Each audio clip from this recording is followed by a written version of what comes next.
నాలాంటి వాళ్ళు ఎవరైనా ఉంటారా? నా మ్యారేజ్ అప్పుడు బ్యాంగిల్స్ ఇవన్నీ బ్యాంగిల్స్ ఉన్నాయని తెలియక నేనైతే పెళ్ళికి ఏవేవో యేసుకున్నా. నేనేదైనా దాచిపెట్టానంటే ఇంకో కంటికి కూడా తెలీదు. అవి మళ్ళీ నాకే దొరకవు. ఇంకో మూడో కంటికి ఏం కనబడతాయి? ఇగ ఈ బ్యాంగిల్ స్టోరీ అయితే చెప్తాను. ఇవి నేను మ్యారేజ్ అయినప్పుడు వేములవాడకి పోతాం కదా! అప్పుడు వేములవాడకి తీసుకున్నప్పుడు బ్యాంగిల్స్ మా హస్బెండ్ ఫస్ట్ టైమ్ బ్యాంగిల్స్ కొనిచ్చినవి ఇవే. అలానే దాచుకున్నాను. అవి కూడా ఇంకా దాసే ఉన్నాయి. అప్పటినుంచి ఇప్పటి వరకు ఇలా దాసానంటే ఇంక నాకే తెలీదనుకోండి. అవి సబ్జా పైన పెట్టాను. ఏవో బ్యాంగిల్స్ ఉండాలి, ఉండాలి అనేసి మొన్న డే అంతా వెతికితే ఫైనల్‌గా ఇవన్నీ కనిపిచ్చాయి.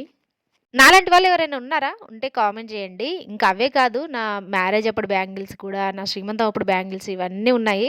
అవే కాదు నేను డిగ్రీ చదువుతున్నప్పుడు బ్యాంగిల్స్ మేమేం చేసేదంటే ఫ్రెండ్స్‌వి తీసుకొని దాపెట్టుకునేవాళ్ళం ఒక్కొక్కటి. అలాంటి బ్యాంగిల్స్ కూడా ఉన్నాయి. ఫ్రెండ్స్ గుర్తుగా ఉంటది అనేసి. ఇదైతే ఒక దసరాకి తీసుకున్నాను. ఆ బ్యాంగిల్ బాగా నచ్చి అలానే దాపెట్టుకున్నాను. ఇలాంటి బ్యాంగిల్స్ ఎన్నో ఉన్నాయి నా దగ్గర. మీరు కూడా ఇలా ఉన్నారా? ఫ్రెండ్స్ బ్యాంగిల్స్ దాపెట్టుకున్నవాళ్ళు? ఇవి మా ఫ్రెండ్‌వి ఒకదానియి. వేసుకునేది తక్కువ, దాపెట్టుకునేది ఎక్కువ. మీరేమంటారు? ఇలాంటి వాళ్ళు ఎవరైనా ఉంటే కామెంట్ చేయండి. అండ్ ఈ వీడియో నచ్చితే ఒక లైక్ అయితే ఇవ్వండి. Thank you so much for watching the video. Bye.